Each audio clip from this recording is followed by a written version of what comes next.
En dépit des nombreux efforts consentis pour lutter contre les violences faites sur les enfants, le phénomène demeure toujours dans le Balantakunda. Pour diminuer l'ampleur, les acteurs intervenant dans le combat ont décidé de changer le fusil d'épaule en allant directement à la rencontre des cibles pour mieux les sensibiliser sur les dangers du phénomène qui les guette afin de les mettre à l'abri. C'est ce qui explique la tenue lundi 4 décembre 2023 de cette mobilisation au collège d'enseignement moyen Goudomp 2. L'initiative porte la signature du CDPE de Goudomp en partenariat avec l'UNICEF. Il s'agit d'un dialogue en ligne que nous avons initié avec le CDPE et sur financement de l'UNICEF. Vous savez, le CDPE de Goudomp, comme en tout cas bailleur principal, l'UNICEF, qui nous accompagne dans les activités de sensibilisation que nous faisons.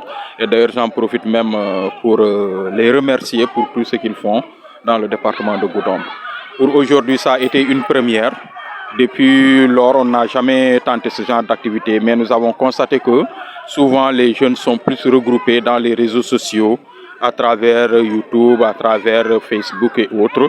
Et donc, on s'est dit que pour les toucher, il serait bien d'initier ce genre d'activité où on va dialoguer avec eux, mais que ça soit aussi en ligne.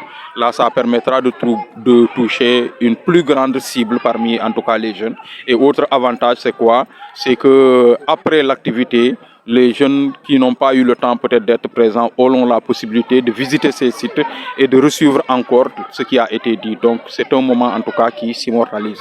Donc c'est dans ce sens que nous nous sommes dit qu'il est bon d'organiser ce genre d'activité et nous en sommes à notre première expérience. L'objectif visé, c'est de sensibiliser les élèves, les enfants sur les violences, n'est-ce pas, faites sur, n'est-ce pas, eux-mêmes.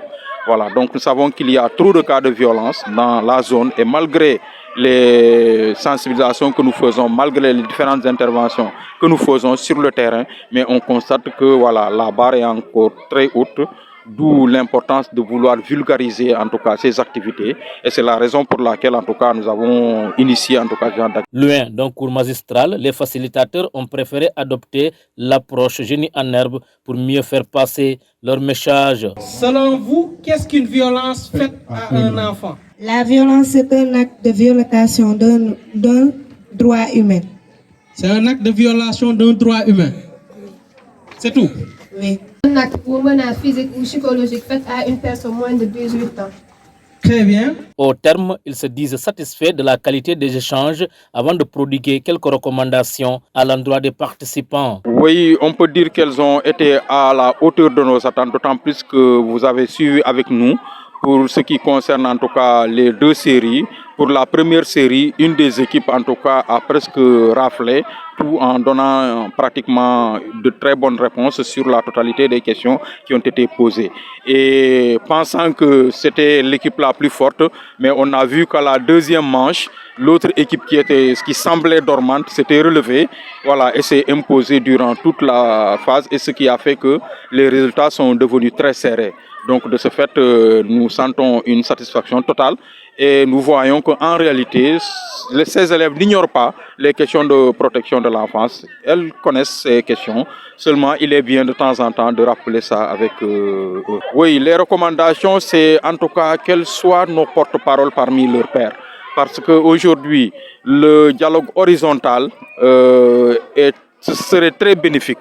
D'habitude, nous avons cette opportunité de le faire au niveau vertical. Donc aujourd'hui, nous souhaitons que ça se fasse entre pairs et nous pensons qu'à partir de ce dialogue, ça leur donnera l'occasion, ce sera une émulation pour eux pour pouvoir échanger entre elles ou entre eux, voilà, donc de ces questions liées à la protection des enfants et aux violences faites sur les enfants. Cette première séance a été remportée par l'équipe A qui a totalisé 18 points contre 15,5 pour son adversaire.